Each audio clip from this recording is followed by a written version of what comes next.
Pasteur Bijou Mopina, mbote na yo. Mbote Fabrice. Kimi ezali? Eza, Fabrice. Yo po subir embouteillage, biso nyonso to subir na tonga lelo. On n'a pas de choix. Alors, merci bien. N'engaito banamba na question brillante malamoko en tant qu'homme de Dieu. Point de vue à yo ou bien nzambe na yo.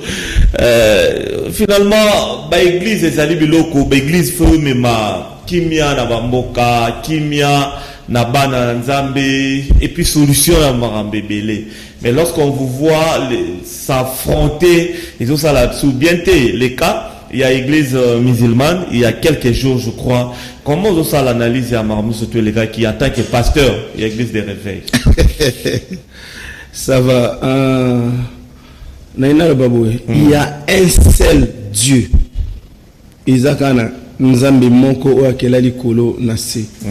Le Dieu là, il est Dieu d'amour, Dieu de miséricorde. Hein? Mais si le diable, ne aokota wa panza diable azokota kana bas église aokota même na ba famille na ba politicien azokota kota partout situation ele ki ya ba musulman na ebisa bino banakala ke nzambe comme aza yemoko wa kila likolo na se alingaka te bana na yeba sa la politique côté nyonso et n'importe quelle doctrine nana chrétien bon baba musulman mais ceux qui va contre ma politique désordre goya mobulu ebima et puis nana l'exemple taming ta olobablo ba musulman parce que c'est leur doctrine moi je suis là pour défendre Jésus-Christ il n'a jamais connu un péché. Et il nous a promis, il serait mis dans les tombeaux, le 3e jour, il serait ressuscité, et cela était accompli. Mais na fingi prophète nabangote, mais prophète nabango azala ressuscité. Donc, naza vraiment na pour ça que le makambo ba musulman te, parce que nzambe ya ba musulman, aza nzambe ya ba chrétien te. Nzambe ba musulman so ko observer même dans le monde entier, aza nzambe moko ya vengeance.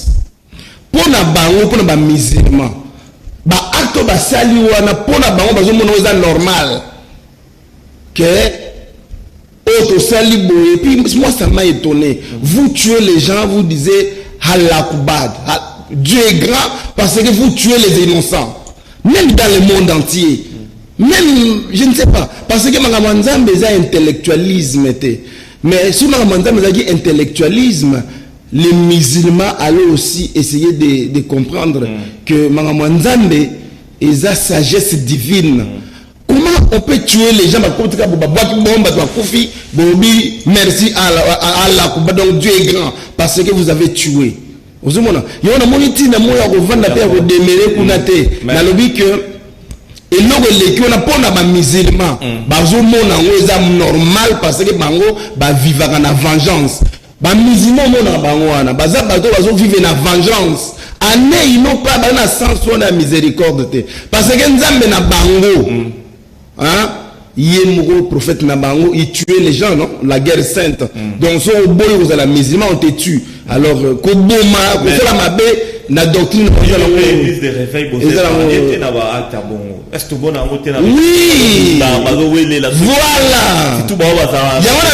la doctrine doctrine de musulmane. Aujourd'hui, on voit aussi les pasteurs. Bazowela. Baposo bazowela wana ngana za la évêque, ngana za la président Seni. Président apostle wana.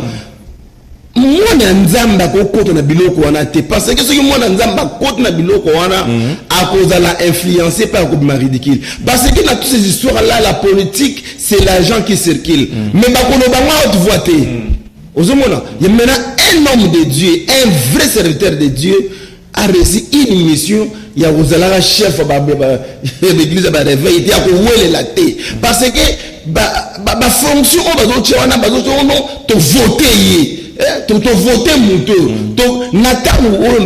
votes parce que la voix de Dieu, ce n'est pas la voix du peuple. Nous amène à chaque pour diriger.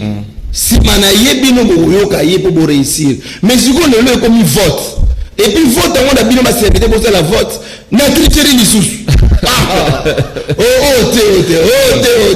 bon comment souana déjà na début na bino de bandi mabe bon bo suka malamu ngana biloko wana kuna te mais sauf que donc pesa bon conseil batika biloko wana ya seni na ba politicien na zone na ba doctrine nyonso ezala ba musulman ezala ki justement ba doctrine tout ba aux ensemble pour na rodé non soki mutu azo défendre des gens na chrétien nazo défendre christianisme ma mission est de prêcher la parole à travers de ma parole batu bakoza la former à partir de la parole wana toko former ba peuple moko juste ba jeune o bazala bien formé pour plus tard dans diriger pays na justice ba diriger pays na corruption te mais na justice ba to bazala juste parce que une nation juste elle comment la nation la justice élève la nation mais si ko so ki biso ba pasteur toujours ko te à te ba peuple wana bazala juste jamais ba kotombo la mboka parce que ba kotombo sa mboka da corruption da injustice contre bango ba kota ba makambo laza contre bango fois 1 million donc ce n'est pas leur mission fois 1 million donc et puis non seulement na contre bango pe ba faux serviteur na tangi kombote na bi baza ba faux ba yi ba faux ndenge nini na vrai o kasi ba signe yango na boyo so na episode za faux ba signe na biso ta la Jésus lobi hein bako reconnaître oyanga kaka na fouille bako reconnaître oto pour aponi yo pour aponi na vote to pour oza kitoko la ta bien oza reconnu oza célèbre mais ce qui Saint-Esprit élevé très bien. Merci beaucoup Saint-Esprit. Bien c'est vrai. Et l'autre fois, j'ai reçu un homme de Dieu qui parlait de la délivrance. Alors, on a appelé les BLP, on a approuvé, l'homme de Dieu, pasteur Bishop Opina, point de vue, il y a eu, ou bien l'écriture sur la délivrance. Qui peut être délivré, qui doit être délivré, comment délivrer et qu'on sort. Ils sont en train de préparer les gens pour aller en enfer. Quand Marcela Lobak. Na église na yéna catholique, la plupart de l'église. Oui. Na ozomo ba toni kitoko wana. Mais pour être délivré, c'est pas dit qu'il faut monter pour la délivrer, il faut avoir 50 to oh nazo toucher comme monter. Mais nazo le ba oh chapitre 20, chapitre 40. Chapitre 40 ya nini? Pour monter la délivrance, il faut à la combat. Combat ya nini? Mais pour le nini ba serviteur Nzambe baza ko comme sa délivrance et loro moko spécial et loro moko neti bango ne basala ngo plutôt Fabrice la délivrance c'est un mystère oyo mutu ye moko akoyeba jour ya délivrance na été o pe pasteur akoyeba te même na diable akoyeba jour ya délivrance à mutu te seul Dieu Ndayebaka jour ya délivrance ya mutu. Donc c'est un acte spontané. Et un mystère. Bah ouais qu'on proclame en côté. Que boya jour telle délivrance, journée de délivrance. Pour donner la foi d'être le bélango. Mais la délivrance ne vient pas de l'homme, mais la délivrance vient de Dieu. Tout ce qui se font là, ils ont mensonge. Nous sommes dans la délivrance. Hein? Ozu moto.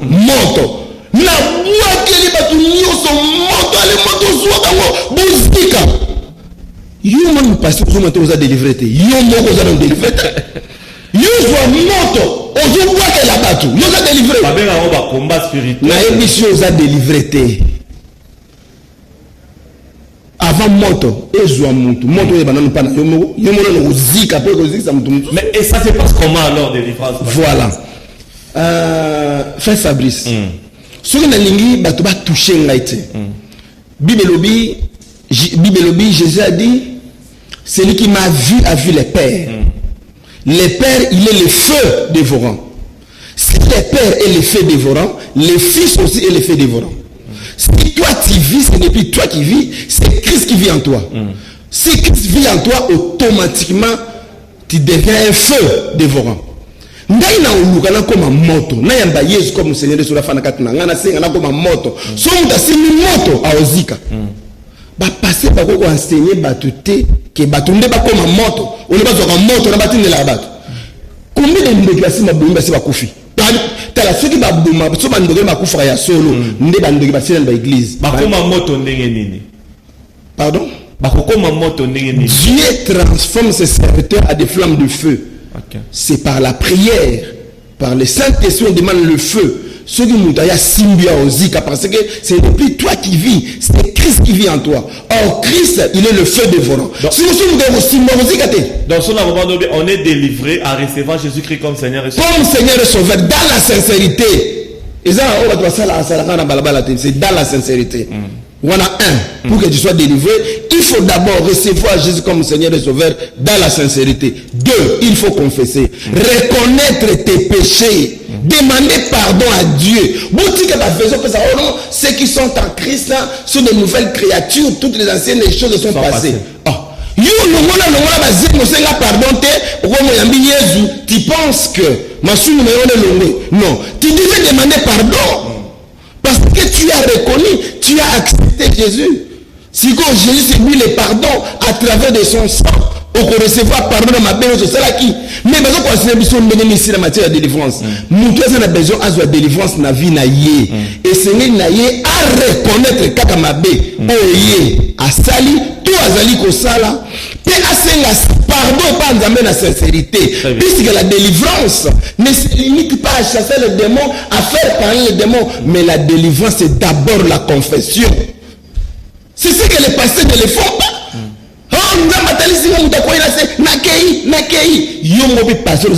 Les pasteurs qui font la délivrance pareil là ne sont pas délivrés. Ils parlent avec des démons. Ils ne sont pas délivrés eux-mêmes, tous ces pasteurs-là. Ils ne sont pas délivrés. Pour balancer la compte à diable, ils ne font pas des choses qui sont conformes à la parole. Ils font des choses selon leurs pensées. Ils disent que non, Nzambe, Makamusuba, comment la Bible, Nzambe, Azam multisystème, Azam mystère, a la délivrance dans Dengenai. Azam multisystème. Il n'y a pas, il y a le moroté fixe, il faut Nzamba Salaka. Azam multisystème. Mais il y a la chose à la confusion. Parce que sur le multisystème, et le livre va dire que yo que nous avons la conformité, ça veut dire quoi? Et la conforme na parole. Et c'est que nous avons kisi na yo, alors y na ngo, o konza baza multisystème, j'ai la bakisi na yo ba passer le oyo, ba comme que na Israël, ba comme ko sale la ba trompette pan. On peut être délivré sans pour autant au les séance à délivrance ndenge bosala na l'église. Délivrance. Muta koina mabela la le begani ba démon. Balobi hein. Lorsque l'esprit impur est sorti de l'homme, ça va dans les arides cherchant du repos. Et s'il n'en trouve point, il va chercher à retourner dans le corps là. Exactement. S'il la trouve vide, mais il va aller chercher cet autre esprit le plus méchant que lui. Oui. Cela signifie quoi? Démon a côté qui peut y avoir la gizemi. Au Bengani Yakei. Mais on confesse ça qu'ils aiment moi na tête. Tant à autant là. Mais il y a la côté qui a posé nous dans la gizemi. C'était na 15 jours sous l'esprit plus méchant, bah il va côté. Parce que au confesseur qu'ils aiment moi na tête. Il faut un pasteur au besoin de délivrance, bah apprendre à faire confesser batou. Bah ça la confession na mama bé au baye ko sala wana au ba sala kala puisque il y a des péchés autres commettre consciemment et inconsciemment. Na buto lali ozolo tozo ko sala ekobu. Na buto lali ozolo tozo lia. Allez ngala ega malmoko sort. Mais il loko wana au ba cheyo wana les diables à travers la sorcellerie en nous déclarant c'est une porte.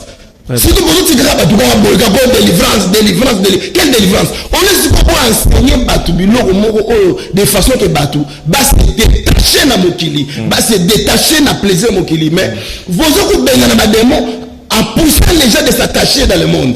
Ça c'est quelle délivrance? Nous sommes délivrés. À conjuguer verbe moko ou dans la Bible. Sortez au milieu d'eux. Ok, merci beaucoup. Beaucoup d'appels, on n'a peut rien. Donc ça veut dire que Panayo, l'église Nayo, au Kambara, bah délivrance spectaculaire, on est à la rater.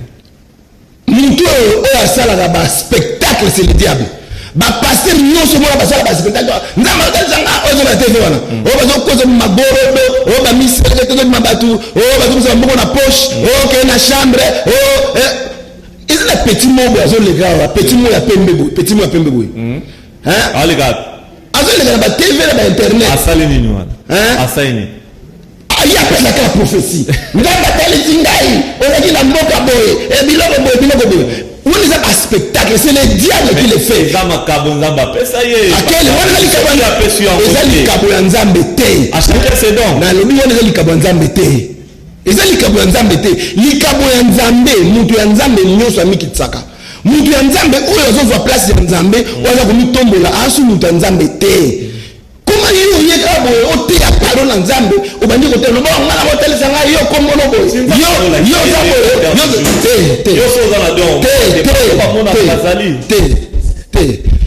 prêcher la parole na yo est préparé enlèvement parole na yo est préparé batu na chemin au Christ alobi na kii ko préparer besika na koya kozwa bino prophétie na ozopesa bato wana dans monde na tikale permettez-moi sous-vêtement ya pembe ya rouge il est l'importance nini na parole na nzambe Jésus a ça ok mais la péché dans l'aventure na télévision et ils sont considérés et puis ils sont complices dans ma bateau parce qu'on a ma grand son de complices ngana le baboui si je suis serviteur de Dieu je dirai la vérité.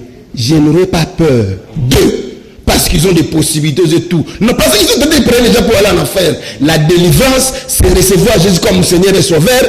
Confesser tes péchés dans la sincérité abandonnée. C'est ça la délivrance, bien là.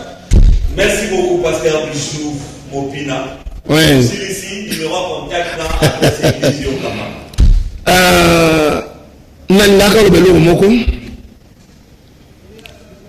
Jésus-Christ revient bientôt.